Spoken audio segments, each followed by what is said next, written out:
I have to say something about agencies, whoever's listening.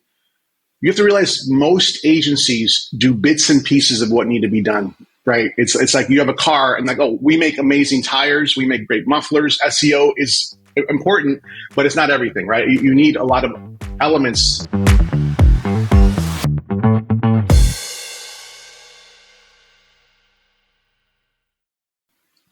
Allen, it's great to have you on the podcast. Why don't you tell the audience who you are, what you do, how you help, and let's get into the topic of the week. Sounds good, Jamie. Thanks for having me, first of all. I'm Allen Martinez. I'm a fractional CMO and an agency owner. I have about 20 years of experience, almost 20 years, in driving growth for both B2B and B2C companies. And my specialty lies in crafting and executing automated high-impact marketing systems that allow growth-focused CEOs to scale their businesses efficiently. So I work closely with CEOs and business owners who are looking to streamline their marketing efforts and not just to free them from the day-to-day tasks, but to actually ensure that they are strategically aligned and on target to hit their growth goals. Now, what we're going to talk today about is us as founders, and I'm going to tell it through a story. We constantly focus in on, especially in the early days, if you think of the journey of a business, you've got grow, scale, exit. And in that growth stage, we think, because we probably have founder market fit, we've come from the industry, we think we know the product positioning, the voice of the customer, and the whole bit. Let me tell you a story. I launched my first agency, Sales for Life, and we invent and pioneer social selling. Social selling is a word that doesn't exist yet. We're trying to create a category. And what I don't realize, it takes years. I have years and years of people saying, why? Why would I learn this? Why do I need to be on LinkedIn? Right. So long and short is, all I focused in on was lead generation. Get meeting, book meeting, close deal. Get meeting, book meeting, close deal. And it took me a couple years to realize nobody knows what social selling is. This thing called LinkedIn has 20 to 50 million users. It's not as pervasive as I think it is. And the biggest one was, it took me a few years to find a story that resonated, a position. Mm-hmm. And the position that we chose, we stumbled on a million different things, but we needed to create an enemy. And that enemy we created was cold calling, the antithesis, the opposite of what the social seller was doing. Right. The social seller was looking at the world saying, there's this digital ecosystem in which we can find contacts on LinkedIn, we can engage contacts on LinkedIn. And it was a quicker, better, faster path to success than was the cold call. So we started making content about the death of the cold caller, and cold calling sucks and cold calling is hard. And it wasn't until we had that message that we bifurcated an audience. There were those that were on our camp that believed in our story, and then there were those that hated us, vilified us, because we were the ones going against cold calling. But that gave us more fame and fortune for doing so.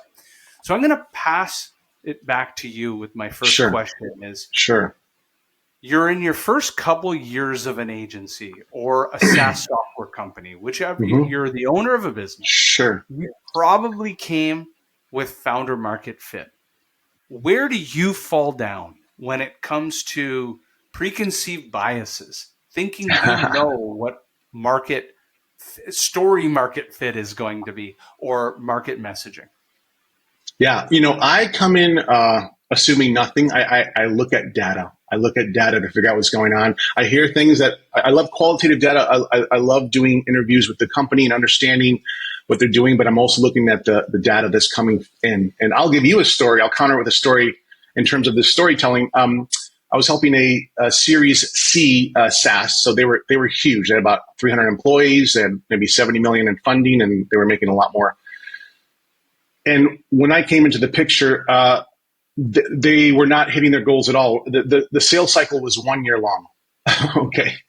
And at the end of the day, at the end of the engagement, I got it down to 90 days. So what did that fall down on? It came down to bringing in their lead salesperson to the marketing team. So I could ask him one question in front of everybody, and on purpose, I said, how many of your customers understand what you guys do? And understand this is a technical tech platform. It's B2B. It's legacy. It's not legacy, but it's enterprise level, right? So it's complex. His answer, I was expecting to say 50%. He said, "Oh, about 1%." And the whole room, everyone, all the marketing team's jaw dropped, and I was also getting alignment with marketing and sales, and they didn't quite have that at the time. To make the point that everything is going to come down to a story. They had all the right tools, all the sales enablement tech and all that, Salesforce, all that stuff. Doesn't matter. What they were lacking was a story. And this story, obviously you start at the pinnacle of like your value proposition, and then that ladders down into every other asset you're going to make. But there has to be that value proposition has to contain your actual organization's goals, right? And so then from there, I extrapolate that and I figure out a value prop that actually not only speaks to the brand, but more importantly speaks to the customer and their pain points. And so what that ends up doing is we start laddering down and creating a whole flow of different teams of salespeople that handle different aspects of all their different solutions, right? All to say that, when it got down to 90 days, it wasn't because of any technical changes. It was all story, messaging, and the presentation of that story. What is your process, methodology, best practices for extracting great creative stories, either out of the founder or out of their stakeholders, their customers, to be able to triangulate either where their story's falling flat and then Right. obviously busting through the legacy bias that the founder thinks they have this great story, but it's not. And or finding the story, pinpointing the missing link to the story. How do you uncover this? Because I've always thought, and we have product marketing and product messaging customers, Sure. Marketing agencies, and it seems so difficult. It's such a wisdom business that it felt very unscalable. So maybe kind of talk us through how this all works. I have to say something about agencies, whoever's listening.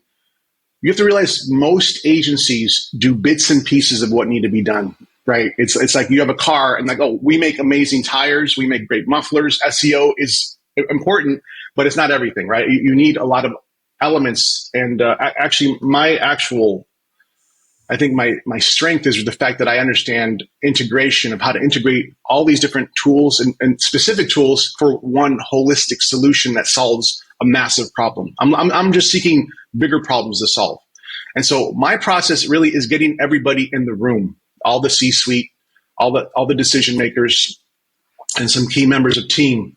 And when I think, I gave a talk where I was talking about the Eisenhower matrix, where what I find is a lot of clients are focused on important but urgent and maybe sometimes not important or slightly important things, but the things that fall to the wayside are things that are not urgent but important, which is strategy, right? So they know they need to do it. They know they should do it. A lot of times they don't know why until they're going through the process. And always, after that first session, I always ask the question, like, was this helpful? And they all breathe a sigh of relief, because what's happening is I'm pulling everything out of their brain, whether they agree or disagree, and I'm getting them all in alignment, and I'm giving them a chance to figure out what they really want to do and where they really want to go. Like, do you want to grow your company, double your revenue, or are you trying to take this to a whole new level, or are you trying to change a product category, which is an even bigger goal? These are completely different strategies and completely different approaches. And different price tag, but the bottom line, it can be done. It's just, I'm asking you, what do you want to do? And that's probably the most important question. I don't think founders are used to finding partners that can actually answer the question and actually give them the full solution. I think they're getting used to a partial solution. So for me, the key is to retain the why and how within your core team, while delegating the what to like offshore partners, for example, or the rest of the team. So this ensures that the strategic direction remains intact while the execution is carried out efficiently.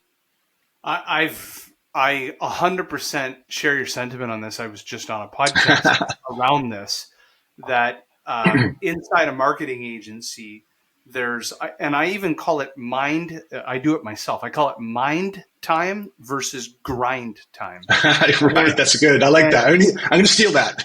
And so what I do, and just this is a bit of a divergence, but I work 4 days a week physically, Monday to Thursday on calls, 12 hours a day.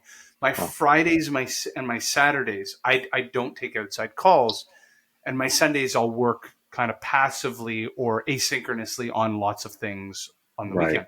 But long and the short, it gives me all this time to be strategic, to think through details like where is our story falling down, and this kind of and then obviously the grind time. My offshore team is doing the execution of the very strategy that I came up with. Right. My question to you is, which is more difficult and why?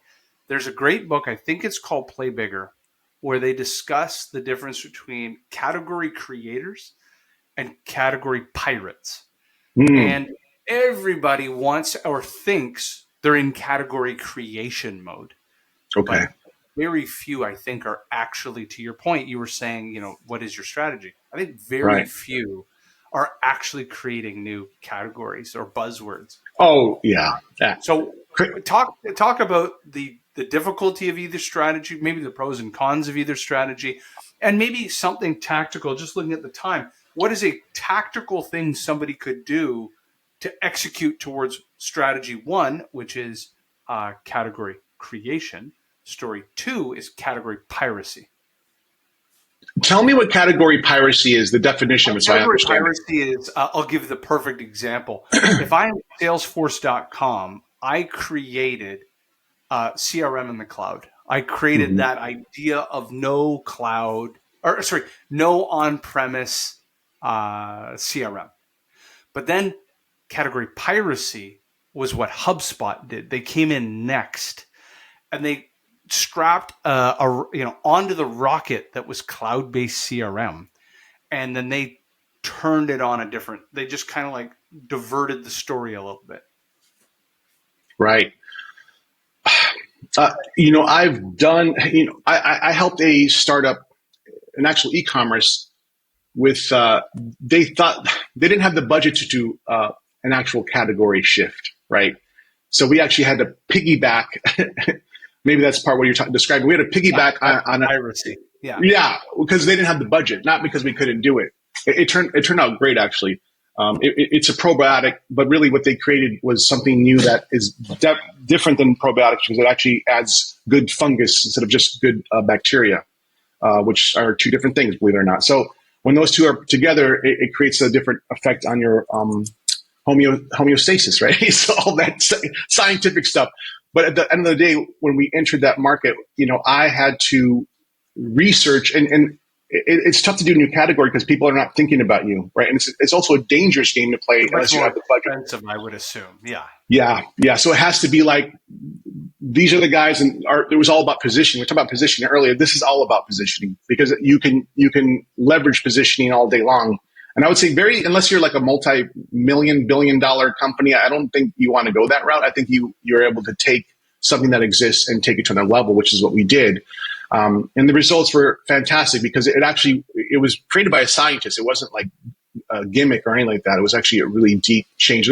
They're growing still, and they're in big box stores now. But the point is that I had to extract what was in the scientist's brain, which took about a month because it was very convoluted and it was like scientific terms. And I had to step back and come back with the messaging, which is really just a simple statement. I was like, "You're saying this?" He's like, "Yeah, okay."